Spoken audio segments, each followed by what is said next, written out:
I murdered my best friend. But I regret nothing. People always ask me the same question. Do you regret it? I've had 4 years to think about that question. 4 years sitting in this cell, staring at the same wall every night. And you know what? I still don't have the answer they want to hear. So let me tell you the whole story, from the beginning. And then you decide. My name is Jason. I'm 32 years old. Before all of this, I was just a normal guy. I worked at a small logistics company. I paid my bills on time.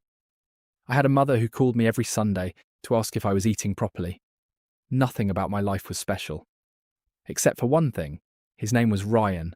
Ryan and I met when we were 9 years old. Same school, same street, same broken bicycle we used to share because neither of our families could afford two. By the time we were teenagers, people didn't even say our names separately anymore. It was always Jason and Ryan, like it was one word. We grew up together. We failed our first year of college together. We got our hearts broken together, more than once. When my father died, Ryan was the one who sat with me the whole night, not saying a word, just being there. I trusted him with everything. My secrets, my fears, my money even. That's what makes this so hard to say, because the person I loved the most in this world is the same person I killed. It started 3 years before the murder. Ryan came to me with an idea. He wanted to start a business, a small transport company, moving goods between cities. He said he had it all planned out. All he needed was money to buy the first truck. I didn't think twice. I gave him my savings. Every rupee I had, put aside since I started working. I didn't even ask him to sign anything. Why would I? This was Ryan. This was my brother, in everything but blood. For the first year, things were good. The business grew. We even talked about buying a second truck.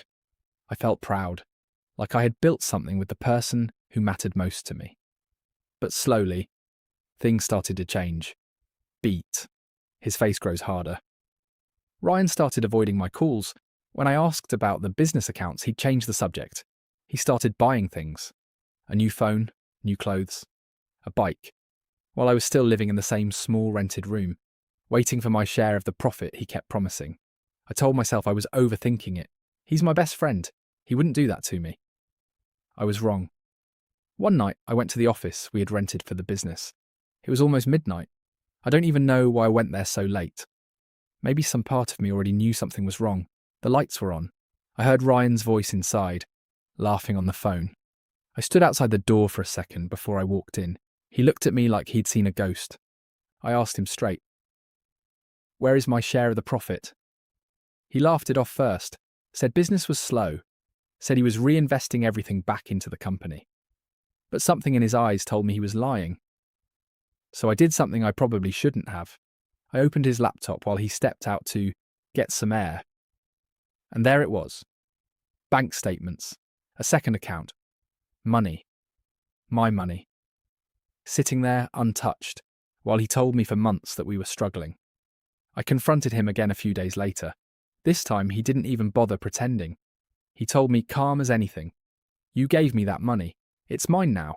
You should be thanking me. At least I let you feel like a partner." Something inside me broke that day. Not just anger, something deeper. Like the ground under my whole life had disappeared. For weeks after that, I couldn't sleep properly. I kept replaying every memory we had, every moment I thought was real friendship, and wondering how much of it was fake. I tried to get my money back the right way. I asked for a meeting with a lawyer. But without any paperwork, without any proof that the money was ever mine, I had nothing. Ryan knew it too. That's why he wasn't even scared. He started acting like nothing had happened. He'd message me like we were still friends.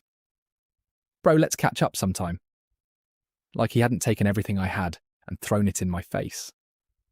That's when the thoughts started. Small at first. Just anger. Imagining what I'd say to him if I ever got the courage. But slowly the thoughts got darker. I started imagining what it would feel like if he just disappeared. If the person who destroyed my trust simply wasn't there anymore. I'm not proud of where my mind went. But I won't lie to you either. I told myself he deserved it. I told myself I was the victim here, and victims are allowed to fight back.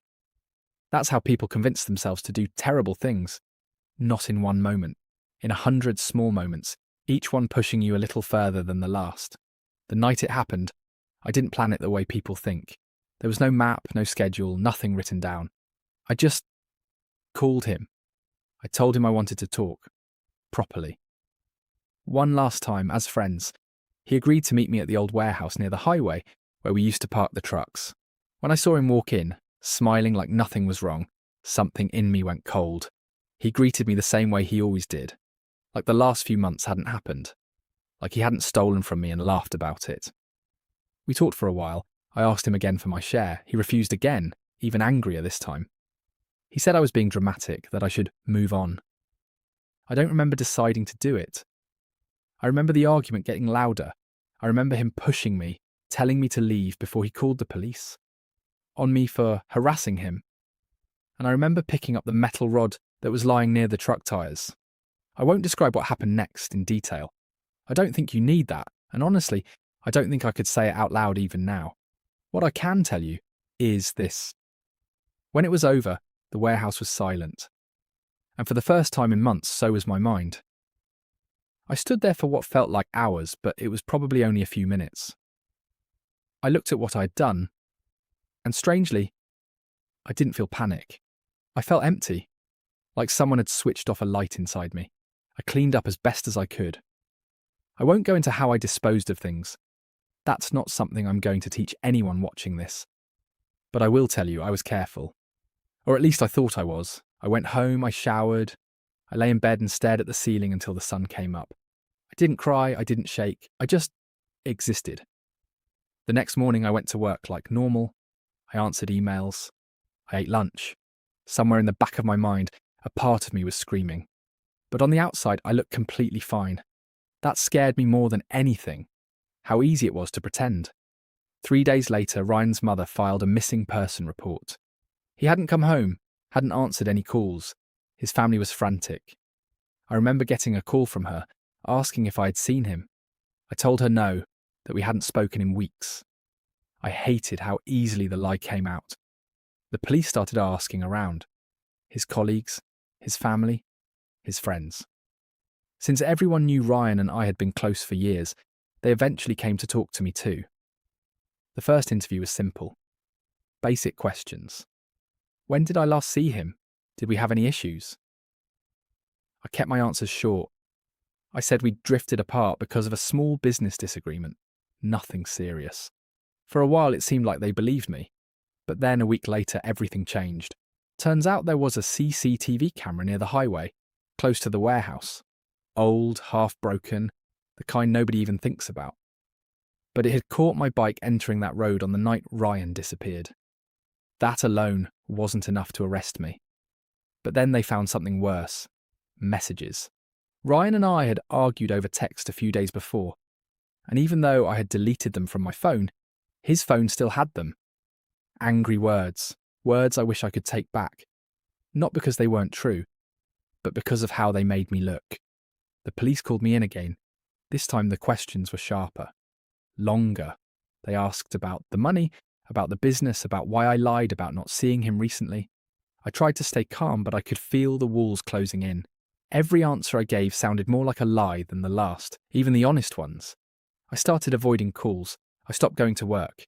I was falling apart, piece by piece, and I didn't even realise how obvious it was to everyone around me. 2 weeks after Ryan disappeared, they found what was left of him. I won't say where or how. I think some details are better left unsaid. That same night, 3 police officers came to my house. I didn't run. I didn't fight. Honestly, some part of me felt relief, like I'd been carrying something heavy for weeks, and now, finally, someone else was going to help me put it down. They took me to the station. The interrogation room felt smaller than I remembered. They laid everything out in front of me. The CCTV footage, the messages, the financial records, statements from people who'd seen us argue in public. For almost 2 hours I said nothing, just sat there staring at the table. Then, the lead officer said something that broke me. He said, "His mother is outside, she hasn't slept in 2 weeks. Just tell us what happened." And that's when I told them everything.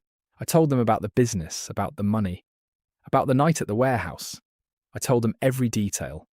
Calmly. like I was describing a movie I had watched instead of something I had lived. I remember the officer writing everything down, not even looking surprised, like he had heard 100 stories exactly like mine before. When I finished, there was silence in the room. Then he asked me one question I still think about. Do you regret it? I didn't answer him then. I just looked down at my hands and said nothing. The trial took almost a year, longer than I expected. My lawyer tried to argue that it happened in the heat of an argument, that I wasn't a danger to anyone else, that Ryan's actions had pushed me into a corner. The prosecution argued that none of that mattered, that no betrayal, no matter how painful, gives someone the right to take a life. Ryan's mother testified. She talked about the boy I used to know, kind, funny, the one who used to visit her every Sunday, even after he became a big businessman. As she used to joke, hearing her speak about the Ryan I once loved, before all the betrayal, broke something in me all over again. My own mother sat a few rows behind her, silent through most of the trial, tears in her eyes every single day. The evidence was strong. The CCTV, the messages, my own confession. There wasn't much my lawyer could do except ask the court for leniency. On the final day, the judge looked at me for a long time before reading the verdict. 25 years in prison. I didn't react. I think everyone expected me to cry or shout or break down. But by then I had nothing left to give.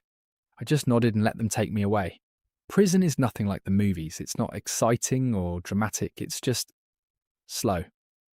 Every day looks the same as the one before it. Same walls, same food, same silence at night, broken only by someone else's nightmares a few cells down. For the first year, I barely spoke to anyone. I kept replaying that night over and over, wondering if there was another way it could have gone, wondering if I could have just walked away instead. I started writing letters I never sent. To Ryan's mother, to my own mother, sometimes even to Ryan himself. I don't know why. Maybe I just needed somewhere to put all the things I couldn't say out loud. Some nights I dream about him. Not the night at the warehouse, but the old days. Riding bicycles, laughing over nothing. In those dreams, none of this ever happened. Then I wake up and I remember exactly where I am and why. So here we are, back to that question. Do you regret it? I regret trusting someone blindly, without ever questioning if they deserve that trust. I regret letting anger control me instead of walking away, when I still had the choice to. I regret that a friendship that lasted over 20 years ended the way it did, in silence, in blood, in a courtroom full of strangers deciding my future. But do I regret that Ryan is gone? Some nights, yes. I miss the boy who shared his bicycle with me. I miss the brother I thought I had. But the man who stood in that warehouse, laughing at my pain, telling me I should be grateful he stole from me. I don't think I'll ever feel sorry for what happened to him. Maybe that makes me a monster. Maybe it just makes me human, broken in a way most people never have to face. If there's one thing I want you to take from my story, it's this. Betrayal doesn't just break trust, it breaks people. And broken people do things they never imagined themselves capable of.